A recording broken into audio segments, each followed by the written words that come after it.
क्षमा चाहता हूँ माधव, परंतु एक बात जानना चाहता हूँ, ऐसा क्या है उस कर्ण में जो वो कर सकता है और वही सब उससे अधिक कुशलता से मैं कर सकता हूँ? अवश्य पार्थ, अवश्य तुम कर सकते हो, परंतु कर सकने में और कर लेने में बड़ा अंतर होता है पार्थ। अर्थात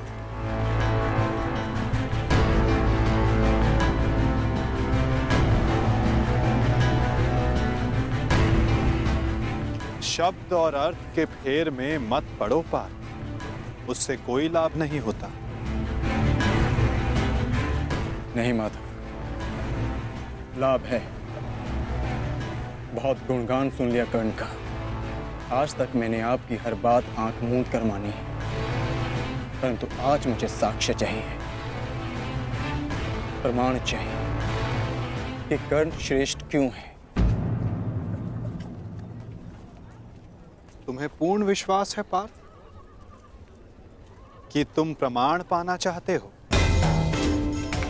हाँ माधव। ठीक है अर्जुन, मैं तुम्हें सिद्ध करके दिखाता हूं। कदाचित उसके पश्चात तुम्हें विश्वास हो जाए। यदि फिर भी विश्वास ना हुआ तो?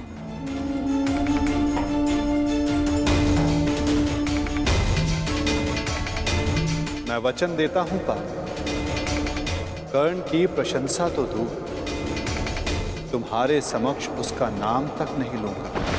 मैं परीक्षा के लिए तैयार हूं माधव।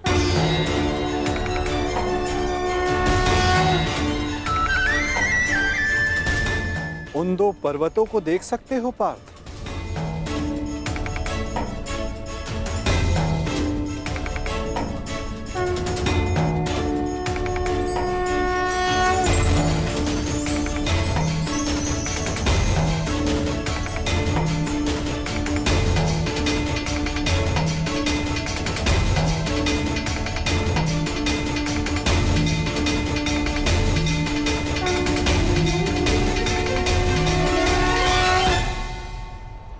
स्वर्ण पर्वत?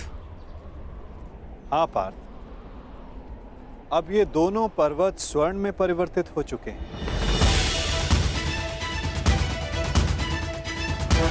अति सुंदर।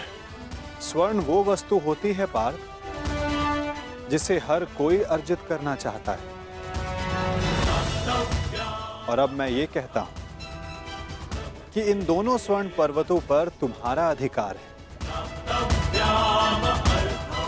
और मैं ये चाहता हूं कि इन दोनों स्वर्ण पर्वतों को समान मात्रा में बांटकर इन ग्राम वासियों में दान कर दो। परंतु पार्थ, एक बात का स्मरण रखना, इन पर्वतों का सारा स्वर्ण दान करना होगा। स्वीकार है तुम्हें?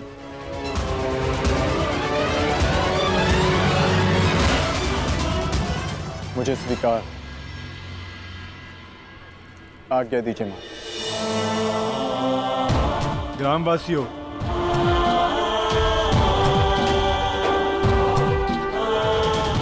मैं पांडु पुत्र अर्जुन ये घोषणा करता हूं, ये दोनों स्वर्ण मेरु समान मात्रा में विभाजित करके आप सबको दान में दिए जाएंगे।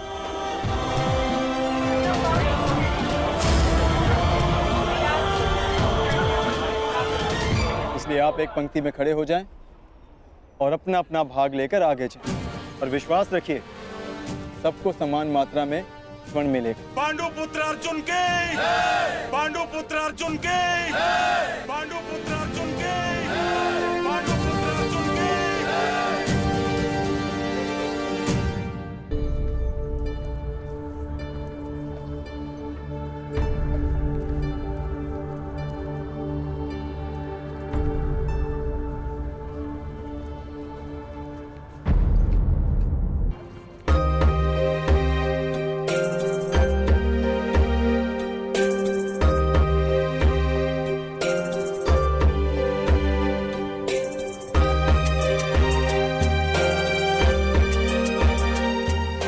ये लोग तो पहले भी अपने भाग का स्वर्ण ले चुके हैं।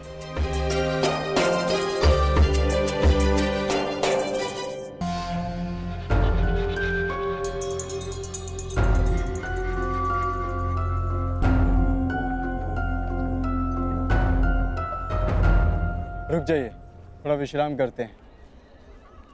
कुछ समय पश्चात पुनः प्रारंभ करें।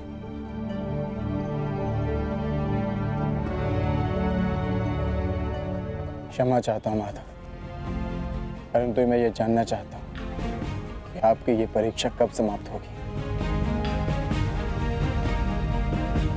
अभी तक तो मैं आधा पर्वत भी नहीं बांध पाया और थकान सा अनुभव कर रहा हूँ। पार्थ, अभी तो तुम्हारी परीक्षा का आरंभ हुआ है और तुम इतना शीघ्र थक गए। थक तो मैं गया ही हूँ माधव, परंतु पराजय स्वीकार नहीं करूंगा।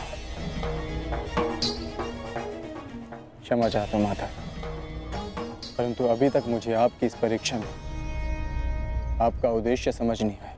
ठीक है पार्थ, मैं तुम्हें अपना उद्देश्य बताता हूं।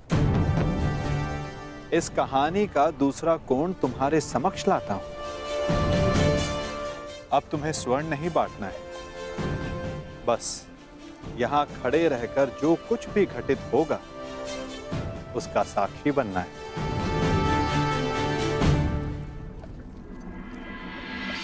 दिव्य दृष्टि से बाण शक्ति से जीते ये सारा रण, शांत चित्त धरे आत्मबल भरे जीते हर बाधा गण। सूर्य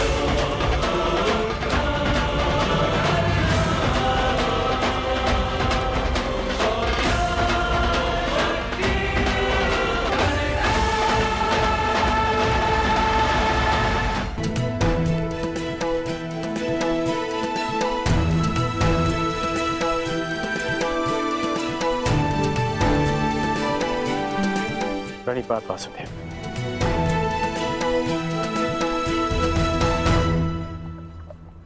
आदेश कीजिए कि कैसे आपने मुझे स्मरण किया।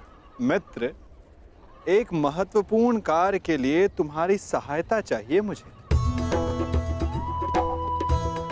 बड़े समय से इस कार्य को पूर्ण कैसे करूं, उसके विषय में सोच रहा था, तो तुम्हारा स्मरण हुआ है और मुझे पूर्ण विश्वास है कि तुम्हारे अतिरिक्त इस कार्य को और अधिक उत्कृष्टता से कोई नहीं कर सकता। ये मेरा सौभाग्य है कि आपने मुझे अपना मंतव्य पूर्ण करने के लिए योग्य समझा। वो दो स्वर्ण पर्वत देख सकते हो मित्र?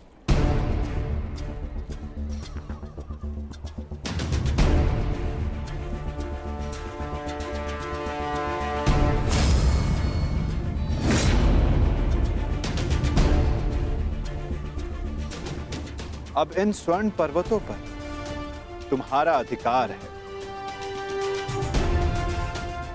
और मैं चाहता हूं कि इन स्वर्ण पर्वतों को तुम समान मात्रा में बांटकर इन ग्राम वासियों में दान कर दो। परंतु एक बात का स्मरण रखना मित्र, इन दोनों स्वर्ण पर्वतों का सारा स्वर्ण दान करना होगा। जो आदेश वासुदेव।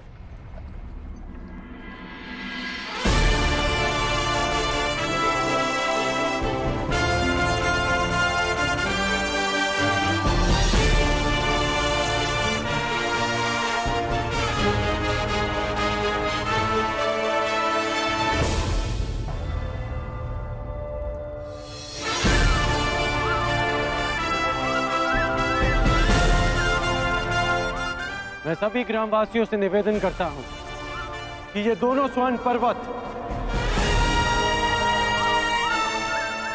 अब आपके अधीन है। आप सब जाकर इस सारे स्वर्ण को आपस में समान भाग में बांट लें।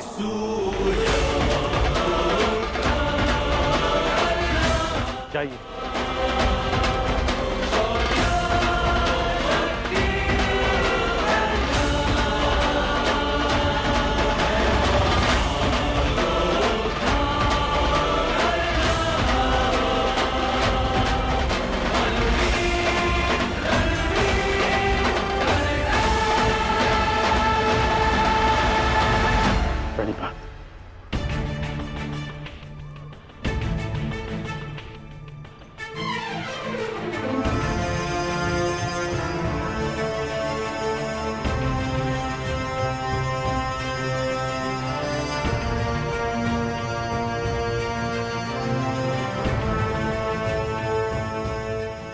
स्वर्ण इन ग्रामवासियों में बांटना था, परंतु तुम भी इन ग्रामवासियों की भांति ही स्वर्ण के प्रति आकर्षित हुए। कदाचित तुम स्वर्ण को ऐश्वर्य और सम्मान प्राप्त करने की वस्तु समझते हो। तुमने अपने अनुमान से इस स्वर्ण को इन लोगों में दान किया, परंतु तुम्हें इसका ज्ञात नहीं था कि किसको कितनी आवश्यकता है। और कर्ण के मन में इस स्वर्ण को लेकर कोई आकर्षण, कोई लालच नहीं था पार्थ। और ये सब ग्रामवासियों में दान करके वो वापस लौट गया। पार्थ, जिस पर दान करने का उत्तरदायित्व हो, उसके मन में वस्तु के प्रति लोभ नहीं होना चाहिए।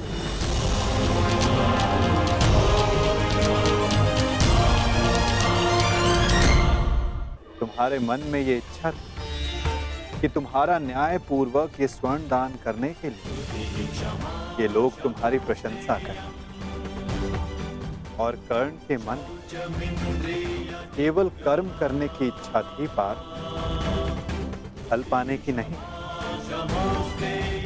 ये वितरांग गुण, ये विरक्ति मनुष्य का लक्ष्य पाने, उसका दान करने के संकल्प को दर्शाता है। एक समय था पार्थ कि तुम केवल चिड़िया की आंख को देखते थे, परंतु आज तुमने केवल चिड़िया की आंख को नहीं, पूरी चिड़िया को देखा। उसकी चाह पूर्ण करने की राह को देखा। और यही अंतर है तुम में और कर्ण में पार्थ। वही अंतर जो एक सामान्य मनुष्य और विशेष मनुष्य में होता है। मैं आपका तात्पर्य समझ गया माता, और ये भी समझ गया कि आपके हृदय में कर्ण का स्थान मेरे स्थान से ऊपर क्यों है। नहीं पार्थ, ऐसा नहीं है। तुम भी मेरे लिए अत्यधिक प्रिय हो, परंतु जैसा कि मैंने पहले भी कहा, जितना प्रेम, जितना सम्मान मेरे हृदय में कर्ण के लिए, उतना ही प्रेम, उतना ही सम्मान तुम्हारे लिए भी मेरे हृदय में है पार्थ। परंतु कर्ण के प्रति मैं तुम्हारा दृष्टिकोण बदलना चाहता हूं। जिस प्रकार, जिस दृष्टि से मैं कर्ण को देखता हूं, उसी दृष्टि से तुम्हें भी दिखलाना चाहता हूं पार्थ। मैं तुम्हें केवल ये बताना चाहता था पार्थ कि क्यों कर्ण को दानवीर कर्ण के नाम से जाना जाता है। मैं समझ गया माता, आप धन्य हैं।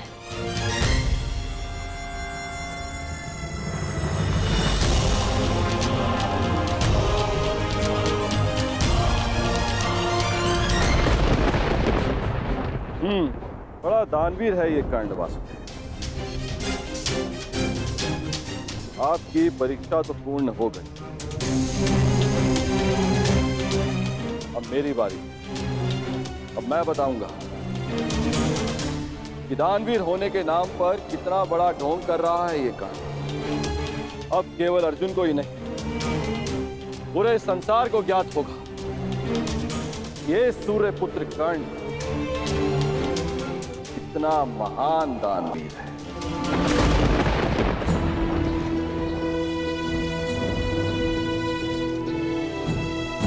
मित्र, तुम्हारी परीक्षा अभी पूर्ण नहीं हुई है। तुम्हारी इस दानवीरता की सबसे विकट परीक्षा अभी शेष है मित्र। और उस परीक्षा में सफल होने के लिए तुम्हें बहुत बड़ा मूल्य चुकाना होगा। तुम्हारी उस परीक्षा के समक्ष मेरी ये परीक्षा मानो बालकों का खेल सिद्ध होगी मित्र। सावधान रहना।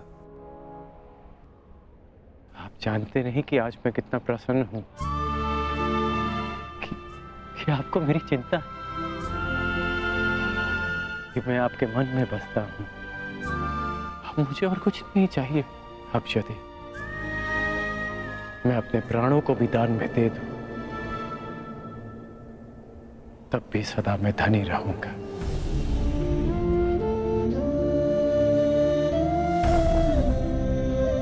बड़ी बात वासुदेव।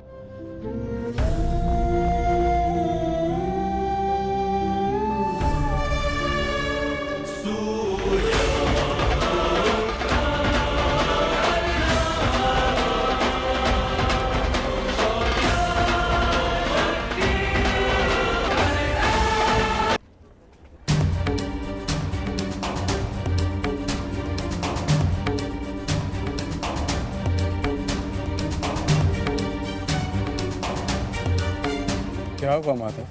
कुछ हुआ नहीं पार्थ, परंतु शीघ्र ही होने वाला है। पार्थ, प्रतीत होता है कि तुम्हारे भ्राता विकोदर वापस लौट आए हैं। जाओ, जाकर अपने अग्रज का स्वागत करो। जाओ पार्थ। आप नहीं आएंगे माधव? तुम जाओ पार्थ, मैं कुछ समय पश्चात आता हूं।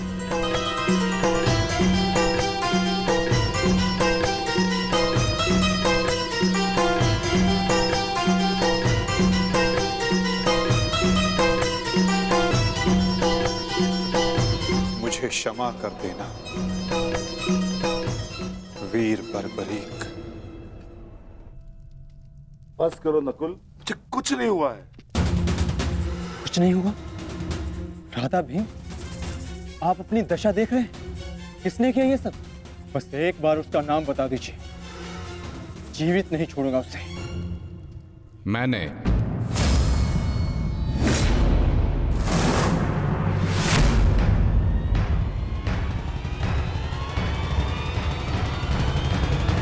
कौन हो तुम दुस्साहसी? आपका पौत्र पितामह।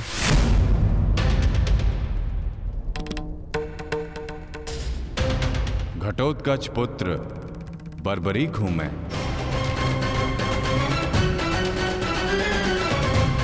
इसकी मार से जो चिन्ह मेरे शरीर पर पड़े हैं, इसका अर्थ तुम समझते हो अर्जुन? इसका अर्थ है कौरवों पर हमारी विजय तो निश्चित है अनुज।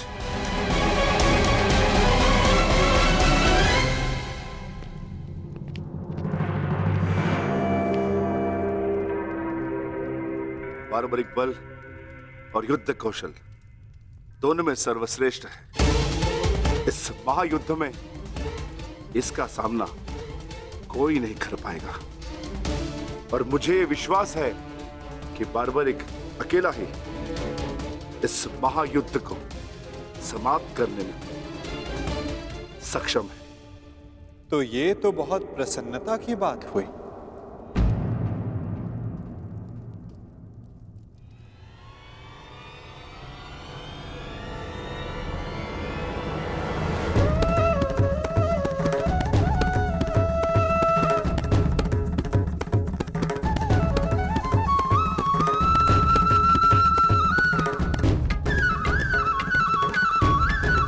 वासुदेव, ये मेरा पौत्र बार्बरिक है। बार्बरिक, ये मेरे भगवान कृष्ण।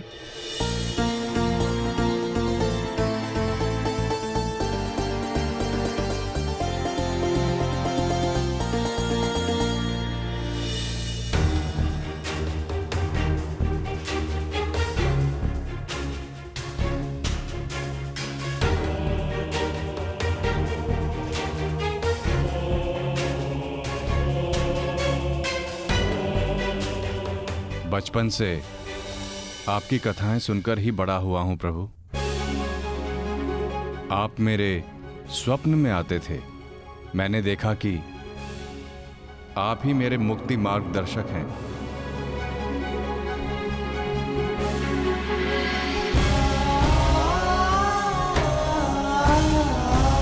आप ही मुझे मेरे परम लक्ष्य तक पहुंचाएंगे ना प्रभु?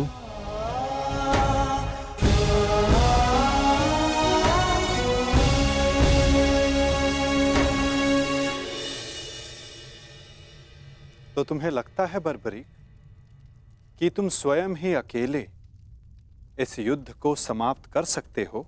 आप आदेश दें तो। और ऐसा करने के लिए तुम्हें कितना समय चाहिए बर्बरीक? आप सब बताएं कि आपके अनुमान से कितना समय लगना चाहिए? जो भीम ने बताया उसके अनुसार 1 माह, 1 पखवाड़े में भी हो सकता है, 2 दिन। नहीं, केवल 1 दिन।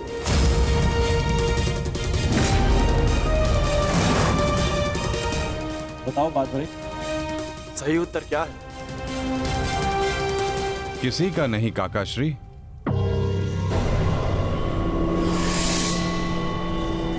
तो बताओ बर्बरीक, कितना समय लगेगा तुम्हें? केवल उतना जितना 3 बाणों का संधान करने में लगता है।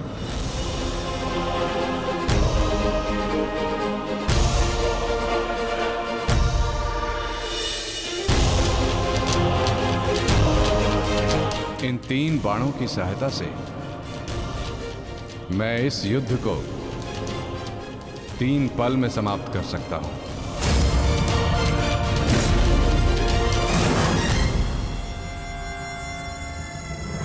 चाहे जितने भी शत्रु मेरे समक्ष हों, इन 3 बाणों से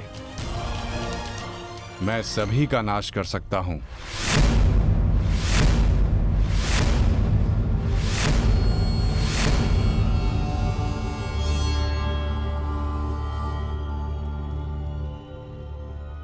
मैं केवल कथनी पर विश्वास नहीं करता बर्बरीक, मुझे करनी का प्रमाण चाहिए। दे सकते हो? तुम राधे नहीं कुंती पुत्र हो, स्वयं सूर्य नारायण के अंश हो तुमका। जब तुम्हारा जन्म हुआ मैं अविवाहित थी पुत्र, क्या करती मैं, मुझे तुम्हें त्यागना पड़ा। क्रोध, अशांति, पीड़ा ध्यान केंद्र में सबसे बड़ी बाधा है। अपने क्रोध को, अपनी अशांति को, अपनी पीड़ा को शस्त्र बनाकर इसका उपयोग करो। कौन? उपयोग करो।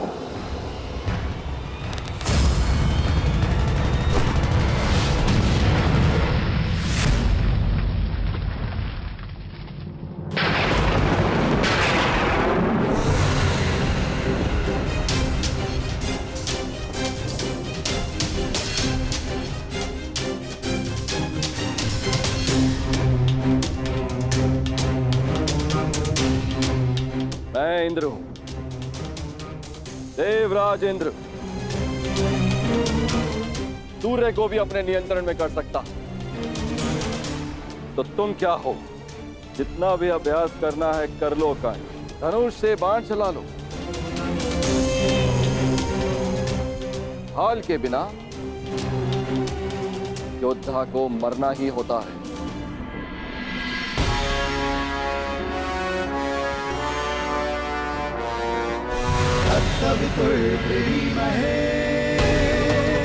ये आपकी भूल है इंद्रदेव। यदि आप अपने पुत्र का प्रहार बन सकते हैं तो मैं भी अपने पुत्र की ढाल बन सकता हूं। मेरे मार्ग में बाधा मत बनिए सूर्यदेव। जितना प्रयास करना है कर लीजिए, परंतु इस दानवीर कर्ण को कोई नहीं बचा सकता। करना क्या चाहते हैं इंद्रदेव? वही जो मैं सदा से करता आया हूं,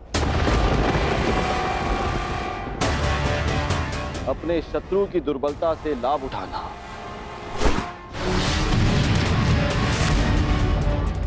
मैंने सुना है कि सूर्य उदय के समय यदि कर्ण से कोई दान मांगे तो वो अस्वीकार नहीं करता, मांगने वाले को निराश नहीं करता। दान अवश्य देता है। अर्थात कर्ण की दुर्बलता उसकी दान वीरता है और उसकी शक्ति वो कवच और कुंडल, तो जन्म से ही उसके लिए आपका आशीर्वाद है। जब एक ब्राह्मण दान में उससे वो कवच कुंडल मांगने जाएगा तो इस संसार को पता चलेगा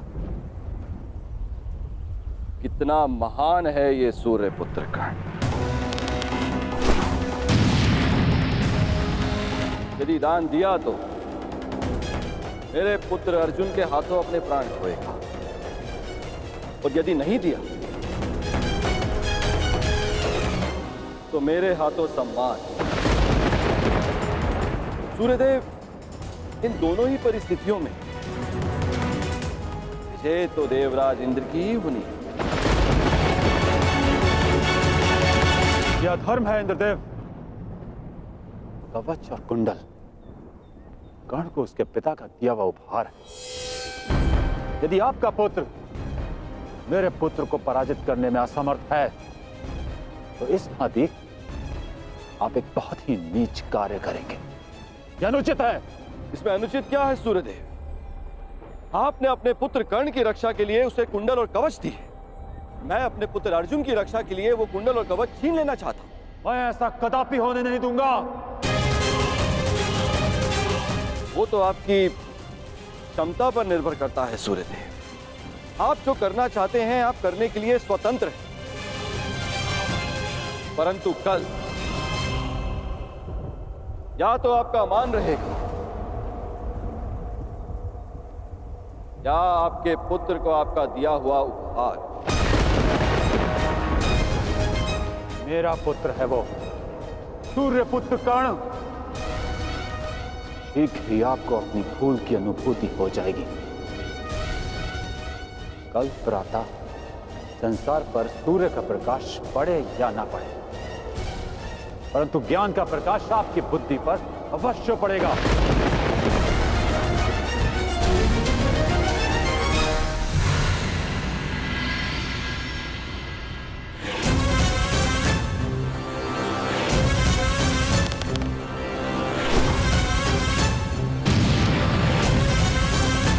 किसी कर्ण ने कहा था यह युद्ध एक यज्ञ है, और यज्ञ को सफल बनाने के लिए त्याग और दान करना होता है। सूर्यदेव, तुम्हारे इस पुत्र कर्ण को